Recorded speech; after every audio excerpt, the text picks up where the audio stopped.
ఎర్రటి ఎండపూట కీరదోసకాయ తోటకి కాపలాగా ఉన్న ప్రసాదు చెలకగట్టునున్న పెద్ద చెట్టు దగ్గర నిలబడి దిక్కులు చూస్తూ ఉంటాడు. ఎక్కడ్నుంచి ఎవరూ వస్తున్నట్టుగా అనిపించటం లేదు, ఎవరూ కనిపించటం కూడా లేదు. సూర్యుడు నెత్తిమీదకొచ్చాడు. బాగా ఆకలిగా ఉంది. ఈ శారద ఇంకా అన్నం తీసుకురాలా. అత్తాకోడలు ముచ్చట్లు పెట్టుకుంటూ నాకు అన్నం తీసుకొచ్చే సంగతి మర్చిపోయినట్టున్నారు. సరేలే, ఏం చేద్దాం, నన్ను మర్చిపోవటం శారదకు అలవాటైందిగా అని కొంచెం బాధపడుతూ ఉంటే గొడుగు పట్టుకొని అన్నం కూర ఉన్న సంచి పట్టుకొని శారద వచ్చింది. యావయ్యా, నన్ను బాగా తిట్టుకుంటా ఉన్నావు గదూ? లేదులే శారద, నిన్నెందుకు తిట్టుకుంటాను చెప్పు, నీకు చాలా పనులుంటాయిగా. ఈ ఎటకారంతోనే తెలిసిపోతుంది తమరు నన్ను తిట్టుకుంటున్నారో లేదో అని. కరువు పని నుంచి వచ్చిన తర్వాత అత్తాకోడలు ఇంత వండి నాకు తీసుకొచ్చిస్తే నేను తినేసి నా పని నేను చూసుకుంటాను కదా. ఈరోజు ఆలస్యమైంది కదా, అందుకు మన్నించండి. రేపటి నుంచి తొందరగానే తీసుకొస్తాను. సర్లే శారద, అన్నం పెట్టి తింటాను, ఆకలిగా ఉంది అని చెప్పి ప్రసాద్ ఆ చెట్టు కింద కూర్చుంటాడు. శారద కూడా కూర్చొని, యావయ్యా, ఎంత ఎండపూట కాపలా గాయడం అవసరమా చెప్పు? నమ్మి మనకప్పజెప్పిన పనిని జాగ్రత్తగా చెయ్యాలి శారదా అని అంటూ ఉండగా శారద అన్నం పెడుతుంది. కూర వేసి ప్రసాద్కిస్తుంది. ఇక మరోపక్క మట్టింట్లో పిల్లలు హరీషు భవ్యల్ని కూర్చోబెట్టి అనామిక వాళ్ళకి అన్నం తినిపిస్తూ ఉంటుంది. మమ్మీ, ఎలాగో సమ్మర్ హాలిడేస్ వచ్చాయి కదా, నేను చెల్లి అమ్మమ్మ వాళ్ళ ఇంటికి వెళ్తాం, సరేనా? అవును మమ్మీ, అమ్మమ్మ వాళ్ళ ఇంటికి వెళ్ళగా చాలా రోజులు అవుతుంది. ఎలాగో 1 మంత్ హాలిడేస్ ఉన్నాయి కదా, ఈ 1 మంత్ మొత్తం అమ్మమ్మ వాళ్ళతో ఉండి ఫుల్గా ఎంజాయ్ చేస్తాం మమ్మీ, సరేనా? వద్దు పిల్లలు, మీరు అక్కడికి వెళ్తే అమ్మమ్మ చాలా ఇబ్బంది పడుతుంది. మీరు చేసే అల్లరైతే ఇంత అంత కాదు కదా, ఇక్కడ నా వల్లే కాదు, ఇక అమ్మమ్మ ఏం కంట్రోల్ చేస్తుంది చెప్పండి? అబ్బా మమ్మీ, ఏం అల్లరి చెయ్యం, బుద్ధిగా ఉంటాం, అమ్మమ్మని ఏ మాత్రం ఇబ్బంది పెట్టాం, అమ్మమ్మ చెప్పినట్టే వింటాం మమ్మీ. ముందు అన్నం తినండి, ఆ తర్వాత మిగతా విషయాల గురించి మాట్లాడుకుందాం. నువ్వు అమ్మమ్మ వాళ్ళ ఇంటికి వెళ్ళడానికి ఒప్పుకుంటేనే నేను అన్నం తింటాను, లేదంటే తినను అని భవ్య మారం చేస్తూ ఉంటుంది. నువ్వు తింటేనే పంపించడం గురించి ఆలోచిస్తాను, లేదంటే ఇక్కడే అని అనామిక చెప్పగానే ఇక భవ్య అన్నం తినడానికి నోరు తెరుస్తుంది. అనామిక అన్నం ముద్ద పెడుతుంది. ఇలా రోజులు గడుస్తూ ఉంటాయి. ఒక రోజున కరెంటు లేకపోవడంతో వీధి చివర ఉన్న చెట్టు కింద అత్తాకోడళ్ళు శారద అనామిక కూర్చుని విసనకర్రతో విసురుకుంటూ మాట్లాడుకుంటూ ఉంటారు. అత్తయ్య, కరువు పనికి పోయిచ్చిన మనం ఖాళీగానే ఉంటున్నాం కదా. అవును కోళ్ళ, ఖాళీగా ఉండకుండా చేయడానికి పనులు లేవు కదా. పనులు లేవత్తయ్య, కానీ మనకి మనం ఏదైనా ఒక పని ఏర్పాటు చేసుకుంటే సరిపోతుంది కదా. ఏమే కోళ్ళ, అసలే నా బుర్ర అంతంత, నువ్విలా సగం సగం చెబితే నాకేం అర్థమవుతుంది చెప్పు? నీ బుర్రలో ఏముందో ముందు దాన్ని తీసి బయటపెట్టు అని శారద అనగానే అనామిక భయపడుతూ, అత్తయ్య, నా బుర్రలో ఉన్న మెదడుని బయటకు తీయాలంటే నేను తలని బద్దలు కొట్టుకోవాలి. అమ్మో, నాకు ఇప్పుడిప్పుడే చచ్చిపోవాలని లేదత్తయ్య. ఎట్టాంటి కుళ్ళు జోగులేయి బాక గదిలో పెట్టి కర్రసాం చేస్తాను. వద్దులే అత్తయ్య, మీరేమో ఏనుగు, నేనేమో ఎలక. మిమ్మల్ని తట్టుకోవడం, మీ దెబ్బల్ని భరించడం, మీ చివాట్లని ఓర్చుకోవడం నా వల్ల కాదత్తయ్య. అయ్యో కోళ్ళ, నీ బుర్రలో ఉంది బయట పెట్టమంటే మెదడు కాదే కోళ్ళ, ఆలోచన అంటున్నాను. నువ్వేదో ఆలోచన వచ్చిందని చెప్పావు కదా, ఆ ఆలోచన ఏదో నాకు చెప్పు అంటున్నాను, అంతే. ఓహో, అదా అత్తయ్య విషయం. సరే, నా బుర్రలో ఏ ఆలోచన వచ్చిందో మీకు చెప్తాను, మీరు వినండి. చెప్పబే తొందరగా. అత్తయ్య, ఎండాకాలంలో బాగా ఏవి అమ్ముడిపోతాయి? ఎవరైనా ఎప్పుడైనా తినేవి కీరదోసకాయలే కదా. అవును, కీరదోసకాయలు చాలామంది తింటారు. ఎండాకాలంలో ఆరోగ్యానికి కూడా ఎంతో మేలయ్యి. టౌన్లో తిరుగుతూ అమ్మినా మనకి మంచి లాభం వస్తుంది. ఒక దగ్గర పెట్టుకుని అమ్మినా కూడా డబ్బులు బాగానే వస్తాయి. కీరదోసకాయలకి ఎండాకాలంలో అంత డిమాండ్ ఉంది. అయితే అత్తయ్య, కరువు పని నుంచి ఇంటికొచ్చిన తర్వాత ఇంత అన్నం తినేసి కీరదోసకాయలు అమ్మడానికి వెళ్దాం. ఒక్కొక్క కీరదోసకాయ 10 రూపాయలు చొప్పున అమ్మినా సరే మనకి చాలా అమ్ముడిపోతాయి అత్తయ్య. మనకప్పుడు చేతి నిండా డబ్బులుంటాయి. అలాగే కానీ కోళ్ళ, కీరదోసకాయలు అమ్మడానికి ఒక తోపుడు బండి కావాలి. అట్టాగే తక్కువ ధరలో మనకి కీరదోసకాయలు ఎక్కువ మొత్తంలో ఇచ్చేవాళ్ళు కూడా మనకు కావాలి. కీరదోసకాయల గురించి బాధ లేదు అత్తయ్య, ఎందుకంటే మావి కాపలా ఉంటున్న కీరదోసకాయల తోట ఎలాగూ ఉంది కదా. ఆ తోట యజమానితో మనం మాట్లాడదాం. కొంచెం ధర తగ్గించుకొని ఆ దోసకాయలు ఇవ్వమని మనం బ్రతిమలాడుకుందాం అత్తయ్య. ఆలోచన బాగానే ఉంది కోళ్ళ. ఇక మనిద్దరం కలిసి ఆలోచనని ఆచరణలో పెట్టేసుకుందాం అని అత్తాకోడలిద్దరూ మాట్లాడుకుంటారు. ఒక రోజున సాయంత్రం అత్తాకోడలిద్దరూ కలిసి ప్రసాదు కాపలాగా ఉంటున్న కీర దోసకాయల తోట దగ్గరికి వచ్చారు. అప్పుడు ప్రసాదు ఆ తోట యజమాని సుదర్శన్తో మాట్లాడుతూ ఉంటాడు. బాబుగారు, మీతో మాట్లాడడానికి మా ఇంటి అత్తాకోడళ్ళొచ్చారు. ఏ విషయం గురించి మాట్లాడాలనుకుంటున్నారు ప్రసాదు? అదే బాబు, మనం పండిస్తున్న కీర దోసకాయల గురించి. అవునా, అయితే రమ్మని చెప్పు అని సుదర్శన్ చెప్పగానే వాళ్ళకి కొంచెం దూరంలో నిలబడి ఉన్న అత్తాకోడళ్ళు సుదర్శన్ దగ్గరికి వస్తారు. అత్తాకోడలిద్దరూ సుదర్శన్ని చూసి దండం పెడతారు. సుదర్శన్ కూడా వాళ్ళకి నమస్కారం చేసి, చెప్పండమ్మా, మీరేనా ప్రసాద్ భార్య కోడలు? ఏంటి, నాతో ఏదో మాట్లాడాలి అన్నారంట అని సుదర్శన్ అడగగానే అత్తాకోడలిద్దరూ వచ్చిన విషయం గురించి మాట్లాడతారు. ఇక అప్పుడు సుదర్శన్ ఒప్పుకుంటాడు. అత్తాకోడల నుంచి డబ్బులు తీసుకుంటాడు. ప్రసాదు, అత్తాకోడలకి ఒక సంచి నిండా కీర దోసకాయలు ఇచ్చి పంపించు అని చెప్పి వెళ్ళిపోతాడు. ఇక ప్రసాదు అత్తాకోడళ్ళు కలిసి ఒక సంచి నిండా కీర దోసకాయలు కోసుకుంటారు. ఆ సంచిని బలంగా పొట్టిగా ఉన్న అత్తగారు శారదా నెత్తిన పెడతారు మావా కోడలిద్దరూ కలిసి. ఇక ఒక అరగంట సేపు నడిచిన తర్వాత ఇంటికి చేరుకుంటారు. ఇక అప్పటికే సిద్ధంగా ఉన్న తోపుడు బండి మీద కీర దోసకాయల్ని పెట్టుకుంటారు. కోళ్ళ, ఇప్పుడైతే రాత్రి అయింది కదా, ఈ కీర దోసకాయలు ఎవరు తీసుకోరు. రేపటి నుంచి టౌన్కి వెళ్ళి అమ్మడం మొదలుపెట్టు. మీరు రారా అత్తయ్య, నేను పిల్లల్ని చూసుకుంటా ఉంటానులే, నువ్వెళ్ళు అని చెప్పగానే అనామిక ఏమీ మాట్లాడకుండా వంటగదిలోకి వెళ్తుంది. అలా ఆ రోజు రాత్రి గడిచిపోతుంది. ఇక మరుసటి రోజున కోడలు అనామిక కీరదోసకాయలున్న తోపుడు బండిని తోసుకుంటూ టౌన్లో తిరుగుతూ ఉంటుంది. చల్లచల్లని కీర దోసకాయలు రండి బాబూ రండి, ఒక్కటి 10 రూపాయలు. ఇలా తిన్నారంటే అలా ఒంట్లోని వేడిని మాయం చేస్తుంది. ఎలాంటి ఎండ నుంచైనా ఈ కీర దోసకాయ కాపాడుతుంది. కూల్ కూల్ కీర దోసకాయలు రండి బాబూ రండి అని అమ్ముతూ అనామిక ముందుకు వెళ్తూ ఉంటుంది. ఒకచోట చక్రవర్తి అనే వ్యక్తి అనామిక అమ్మే కీరదోసకాయల బండి దగ్గరికి వచ్చాడు. అనామిక అతన్ని చూసి సంతోషపడుతూ, చెప్పండి బాబూ, కూల్ కూల్ కీర దోసకాయలు, ఒకటైతే 10 రూపాయలే అని అంటుంది. అప్పుడు ఆ వ్యక్తి ఒక కీరదోసకాయని పట్టుకుని చూసి, ఏమ్మా, కూల్ కూల్ అన్నావు, ఈ కీరదోసకాయని పట్టుకుని చూస్తే ఎట్టాంటి కూలు లేకుండా మామూలుగానే ఉందే.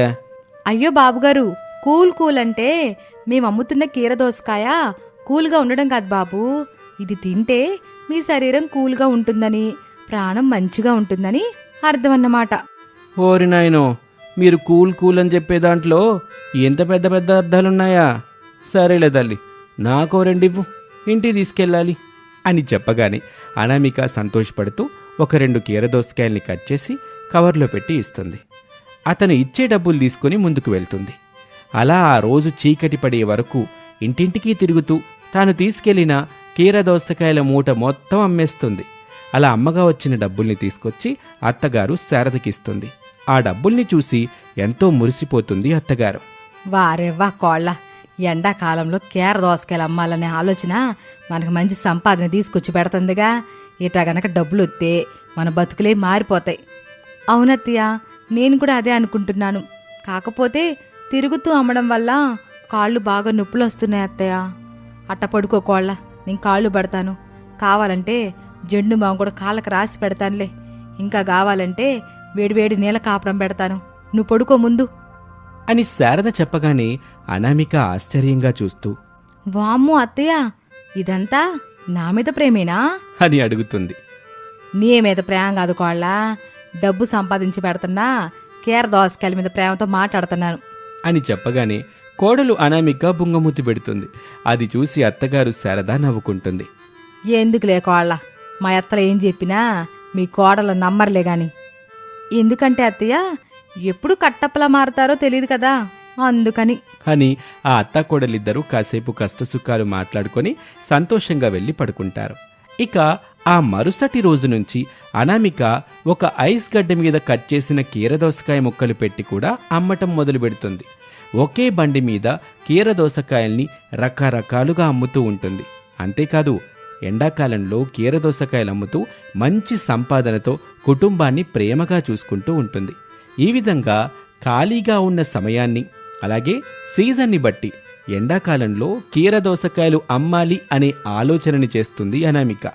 ఆలోచన చేయటమే కాదు, వెంటనే దాన్ని ఆచరణలో పెట్టే ప్రయత్నం అత్తాకోడలిద్దరూ కలిసి చేస్తారు. అత్తగారి తోడ్పాటు, మామగారి సహాయ సహకారాలతో అనామిక కీరదోసకాయల వ్యాపారాన్ని 3 పువ్వులు 6 కాయలుగా చేసుకుంటూ సంతోషంగా జీవిస్తూ ఉంటుంది. ఇది ఇవాల్టి స్టోరీ. మరొక ఆసక్తికర కథలో మళ్ళీ కలుద్దాం. అంతవరకు సెలవు, నమస్తే. వారం రోజులు చేసిన కూలి పనులకి ఆ రోజున సుదర్శన్ దగ్గర అత్తాకోడళ్ళు శారదా అనామికాలు, తండ్రి కొడుకులు ప్రసాదు రమేష్లు డబ్బులు తీసుకున్నారు. బాబుగారు, రేపటి నుంచి ఈ అత్తాకోడళ్ళు పనిలోకి రారండి. ఎందుకు రారండి? వారం వారం మాట్లాడుకున్న డబ్బులు ఇస్తున్నాను గదా. అయ్యా, డబ్బుల సమస్య కాదండి. రేపటి నుంచి మా మనవడు హరీషు, మనవరాలు భవ్యకి ఎండాకాలం సెలవులు బాబు. ఈ అత్తాకోడళ్ళిద్దరూ ఇంటి దగ్గరే ఉండి వాళ్ళని చూసుకోవాలి. పిల్లల్ని చూసుకోవడానికి ఒకరు సరిపోతారు కదా ప్రసాదు. లేదు బాబు, మా పిల్లలు మహా అల్లరి పిల్లలు. వాళ్ళనొకరు పట్టుకోవడం కష్టం, వాళ్ళతో ఒకరు ఆడడం మహా కష్టం అయ్యా. అవును బాబు, మళ్ళీ స్కూల్ మొదలయ్యే వరకు రారండి. అందుకని మరో 2 ఆడాళ్ళని తీసుకోండి. మేం మాత్రం ఎప్పట్లాగే పొద్దున్నే వచ్చేస్తాం బాబు. సరేలే, వెళ్ళండి అని సుదర్శన్ చెప్పగానే అందరూ కలిసి ఇంటికొస్తారు. అప్పటికి పూర్తిగా చీకటి పడింది. పక్కింటి పెద్దావిడ అరుగు మీద కూర్చుని ఉంటుంది. వాకిట్లో హరీషు, భవ్యలు వాలీబాల్ని పట్టుకొని నేనంటూ గొడవపడుతూ ఉంటారు. ఏమే శారదా, ఏం పిల్లలే నీ మనవడు మనవరాలు. అరెరెరే, గొడవ పడకుండా ఆడుకోమని ఎంత చెప్పినా ఎవరూ వినడం లేదు. పైగా వాదన మొండి వాదన చేస్తున్నారు. వామ్మో, తలనొప్పి వస్తుంది. నేనెళ్ళి పడుకుంటాను. అనామికతో తలనొప్పి మాత్రం పంపించు అని చెప్పి ఆ పెద్దావిడ అక్కడి నుంచి వెళ్ళిపోతుంది. అనామిక పిల్లల దగ్గరికి వచ్చింది. మొదలు పెట్టేశారా? నేను కాదు మమ్మీ, చెల్లె. నేను కాదు మమ్మీ, అన్నయ్య చీటింగ్ చేస్తున్నాడు. అటు చెట్టుకి ఇటు గోడకి ఈ బామ్మకి బాల్ తగిలితే అవుట్ అని అనుకున్నాం. అన్నయ్య తనిన్న బాలు చెట్టుని తాకింది మమ్మీ. అవుటే కాదా? నువ్వు చెప్పు మమ్మీ. ఇక ఆడుకుంది చాలు, వెళ్ళి హోంవర్క్ చేసుకోండి. చేయకపోతే రేపు క్లాస్ రూమ్లో అందరి ముందు మిమ్మల్ని టీచర్ కొడుతుంది. లోపలికి వెళ్ళండి అని చెప్పి ఆ పిల్లల్ని తీసుకుని ఇంట్లోకి వెళ్తుంది అనామిక. అరుగు మీద మంచం వేసుకుని ప్రసాదు, రమేషు కూర్చుని ఉంటారు. కాళ్ళ పిల్లలు నేను చూసుకుంటా గాని వంట చేసేసుకో. అలాగే అత్తయ్య అని చెప్పి అనామిక కట్టెల పొయ్యి దగ్గర కూర్చుంటుంది. ఇంట్లోని మంచంలో శారద పిల్లలతో పాటు కూర్చుని కబుర్లు చెప్తూ ఉంటుంది. అలా 1 గంట సమయం గడుస్తుంది. అందరూ కూర్చొని అన్నం తిన్నారు. ఆ రోజు రాత్రి గడిచిపోయింది. ఇక మరుసటి రోజున ప్రసాదు, రమేష్లు పనికి వెళ్ళిపోతారు. అత్తాకోడళ్ళు ఇంటి ముందు కూర్చొని కబుర్లు చెప్పుకుంటూ ఉండగా పిల్లలు హరీషు, భవ్యలు సౌండ్ చేస్తూ వెళ్తున్న విమానాలని చూస్తూ ఉంటారు. అన్నయ్య, ఆ పెద్ద విమానం నాది. లేదు చెల్లి, నాది. నువ్వు చిన్నదానివి కదా, నీకు చిన్న విమానం. నేను పెద్దోడిని కదా, నాకేమో పెద్ద విమానం. నాకు చిన్న విమానం వద్దు, నాకు పెద్ద విమానమే కావాలి. అయినా చెల్లి, చిన్న విమానమైనా పెద్ద విమానమైనా ఇద్దరం ఎక్కొచ్చు, ఇద్దరం వాడుకోవచ్చు. అవును కదా అన్నయ్య, నాకు విమానం ఎక్కాలనుంది. నాకు కూడా ఎక్కాలనుంది చెల్లి. మరి ఆలస్యం ఎందుకన్నయ్య? నానమ్మ, అమ్మ ఇంటి దగ్గరే ఉన్నారు కదా, పద వెళ్ళి అడుగుదాం. అవును చెల్లి, వెళ్ళి అడుగుదాం పద అని అన్నా చెల్లెలిద్దరూ మాట్లాడుకుంటారు. అత్తాకోడల దగ్గరికొచ్చారు. మమ్మీ, నాకు అన్నయ్యకి విమానం ఎక్కాలనుంది. మమ్మల్ని విమానం ఎక్కించవు? అవును మమ్మీ, ఇప్పుడు ఎలాగో సమ్మర్ హాలిడేస్ కదా, ఎలాగో నన్ను చెల్లిని విమానం ఎక్కించండి. భవ్య, హరీష్ అల్లరి చేయకండి, వెళ్ళి పడుకోండి. అబ్బా నాన్నమ్మ, నన్ను చెల్లిని విమానం ఎక్కించండి అని హరీష్ అంటూ ఉండగా మరొక విమానం అదే సమయంలో వాళ్ళ ఇంటి మీద నుంచి వెళ్ళిపోతుంది. హరీషు, భవ్యలు సంతోషపడుతూ ఆ విమానం వెళ్ళిన దిశగా పరుగులు పెడతారు. ఇలాగే రోజులు గడుస్తూ ఉంటాయి. రోజులు గడుస్తున్న కొద్దీ పిల్లలు హరీషు, భవ్య విమానం ఎక్కాలని ఎంతో కోరిక పెంచేసుకుంటారు. విమానం మీద ఇష్టాన్ని ఆశని విపరీతంగా పెంచుకుంటారు. ఒకరోజు రాత్రి అందరూ అన్నం తినటానికని కూర్చుంటారు.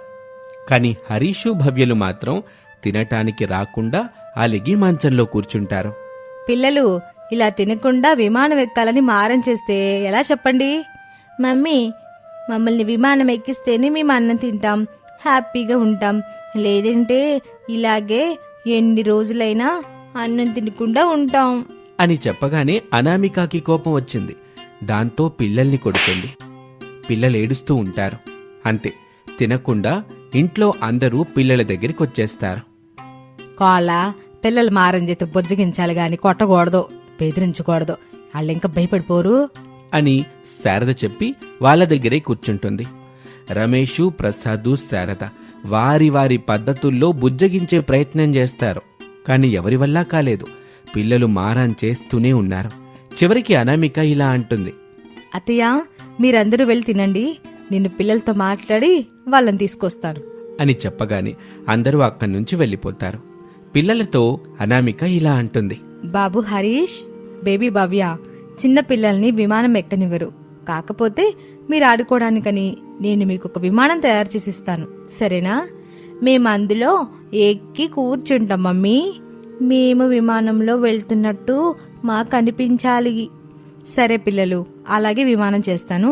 ముందైతే పదండి, అన్నం తిందాం అని చెప్పి పిల్లల్ని తీసుకుని తింటున్న వాళ్ళ దగ్గరికి వస్తుంది. ఇక వాళ్లతో పాటు కూర్చోబెట్టి పిల్లలకి అన్నం తినిపిస్తూ ఉంటుంది. ఇక ఆ రోజు రాత్రి అందరూ పడుకుంటారు. కాని అనామిక మాత్రం పడుకోకుండా బయట నిలబడి ఆలోచన చేస్తూ ఉంటుంది. పిల్లలతో అయితే ఎలాగైనా సరే విమానాన్ని తీసుకొస్తానని మాటిచ్చింది. కాని పిల్లల కోసం విమానం ఎలా తీసుకురావాలా, పిల్లల్ని ఆ విమానం మారం నుంచి ఎలా తప్పించాలని ఆలోచన చేస్తూ ఉంటే అక్కడికి శారద వస్తుంది. ఏంటే కోళ్ళ, పడుకోకుండా అట్టా ఆలోచిస్తున్నావు? పిల్లలు విమానం ఎక్కాలని మారం చేస్తున్నారత్తయ్య. ఎలా విమానం తయారు చేయాలా అని ఆలోచన చేస్తున్నాను అని చెప్పగానే శారద కూడా ఆలోచించటం మొదలు పెడుతుంది. కొంత సమయం తర్వాత కోడలు అనామిక ప్లాస్టిక్ బాటిల్స్తో విమానం తయారు చెయ్యాలి అనే ఆలోచన చేస్తుంది. అదే విషయాన్ని వెంటనే అత్తగారు శారదతో కూడా చెప్తుంది. అయితే రేపటి నుండి ప్లాస్టిక్ బాటిల్స్ ఏరుకోవాలా కోళ్ళ? తప్పదత్తయ్య అని చెప్పి ఇక ఇద్దరూ పడుకుంటారు. అత్తాకోడళ్ళు శారద, అనామిక ఇద్దరూ భుజాలకి సంచుల్ని తగిలించుకొని రోడ్డు మీద తిరుగుతూ కనబడిన ప్లాస్టిక్ డబ్బాల్ని, వాటర్ బాటిల్స్ని ఏరుకుంటూ ముందుకు వెళ్తూ ఉంటారు. కోళ్ళ, అసలు ఏం పని ఇది? ఎందుకే మనకి ఎండలో పనులు? మనవడు మనవరాలు అడిగింది ఏదైనా చేస్తాను, ఈ నానమ్మ మాటంటే మాటే అని శివగామి లెవెల్లో మరి మాట ఇచ్చారు కదా, తప్పదు మరి. ఏరండి ఇట్ట సంచులు పట్టుకొని అట్ట ప్లాస్టిక్ బాటిల్ ఏరుకుంటా పోవడం తెలిసినోళ్ళు గాని చుట్టాలు గాని చూశారంటే నా పరువు మొత్తం పోదుకోళ్ళ. ఇంతకుముందు పరువేదో ఉన్నట్టు మాట్లాడతారేమిటత్తయ్యా అని అత్తాకోడలిద్దరూ మాట్లాడుకుంటూ ముందుకు వెళ్తూ ఉంటారు. ఇక వీళ్ళిద్దరికీ పరిచయం ఉన్న కమల బట్టల సంచి పట్టుకుని వీళ్ళ దగ్గరకు వస్తుంది. కమలని చూసి అత్తాకోడలిద్దరూ ముఖాలు తిప్పుకుంటారు. మోకాలు తిప్పుకున్న చాలా అత్తాకోడళ్ళు, మిమ్మల్ని నేను చూసేశాను అని కమల అనగానే శారద, అనామిక ఇద్దరూ కమలని చూస్తారు. కూలి పని నుంచి చివరికి ప్లాస్టిక్ బాటిల్స్ ఏరుకునే వరకు వచ్చిందన్నమాట మీ పరిస్థితి. ఇది బతకడానికి చేస్తున్న పని కాదే కమల. పిల్లలు ఊరికే విమానం కావాలని గొడవ చేస్తున్నారు. మమ్మల్ని విమానం ఎక్కించనని ఏడుతున్నారు రోజు. ఇక ఆ పోరు పడలేక ఇట్ట ప్లాస్టిక్ బాటిల్స్ ఏరుతున్నామే. ఈ ప్లాస్టిక్ బాటిల్స్తో విమానం తయారు చేస్తానని ఇదిగో అనామిక పిల్లలకు మాట ఇచ్చింది. నువ్వు చెప్పావు కదా, నేను నమ్ముతానులే శారదా. అయ్యో కమల పిన్ని, నిజంగానే అత్తయ్య చెప్పిందంతా నిజమే. పిల్లలు విమానం కావాలని ఏడుస్తున్నారు. ఈ ప్లాస్టిక్ బాటిల్స్తో నేనే విమానం చేసిస్తానని పిల్లలకి మాటిచ్చాను. నేను నమ్ముతున్నానే అనామిక. పదే ఇది నిజం అని అనబాకండి. అలాగంటే అప్పు నేను డౌట్ పడాల్సి వస్తుంది. కామల, నువ్వు నాకు ఒక సహాయం చెయ్యాలి. అత్తాకోడలు ప్లాస్టిక్ బాటిల్స్ ఏరుకుంటున్నారని నేను అత్తాకోడల గ్రూపుల్లో పెట్టకూడదు, అంతేనా? అంతేనే కామల. మరి నాకేంటి? నేను 2 బాటిల్స్, కోళ్ళకు 2 బాటిల్స్ ఇస్తాం, సరేనా? ఖాళీ కాకుండా కొంచెం అందులో చిల్లరేసి ఇవ్వండి. అని చెప్పి కమల అక్కడి నుంచి వెళ్ళిపోతుంది. ఇలాగే రోజులు గడుస్తూ ఉంటాయి. ఒక రోజున పిల్లల కోసం అత్తా కోడలిద్దరూ బాగా కష్టపడి వాళ్ళు ఏరిన ప్లాస్టిక్ బాటిల్స్తో ఒక విమానాన్ని తయారు చేస్తారు. అది చూసి హరీషు భవ్య చాలా సంతోషిస్తారు. ఆ విమానాన్ని పిల్లలిద్దరూ ఎక్కి కూర్చుంటారు. చెల్లి, విమానం భలే ఉంది కదా. అవునన్నయ్య, చాలా బాగుంది. పిల్లలు, ఇప్పుడు మీరు హ్యాపీయే కదా? అవును మమ్మీ, కానీ మమ్మీ గాల్లో పోతున్నట్టుంటే ఇంకా బాగుంటుంది. అవును మమ్మీ, ఇంకా బాగుంటుంది.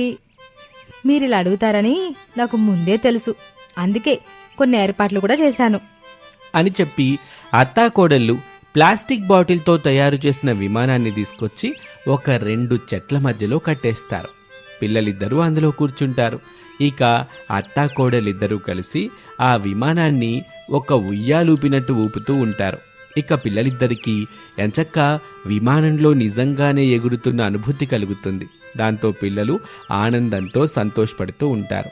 ఈ విధంగా అత్తా కోడలిద్దరూ పిల్లలు విమానం ఎక్కాలి అని పెట్టుకున్న కోరికని వారి తాహతకు స్థాయికి తగ్గట్టుగా తెలివితేటలతో ఆలోచించి ప్లాస్టిక్ బాటిల్స్తో ఒక విమానాన్ని తయారు చేసి పిల్లల ఆనందాన్ని తీరుస్తారు. ఇది వాల్టి కథ. మరొక ఆసక్తికర కథలో మళ్ళీ కలుద్దాం. అంతవరకు సెలవు. నమస్తే.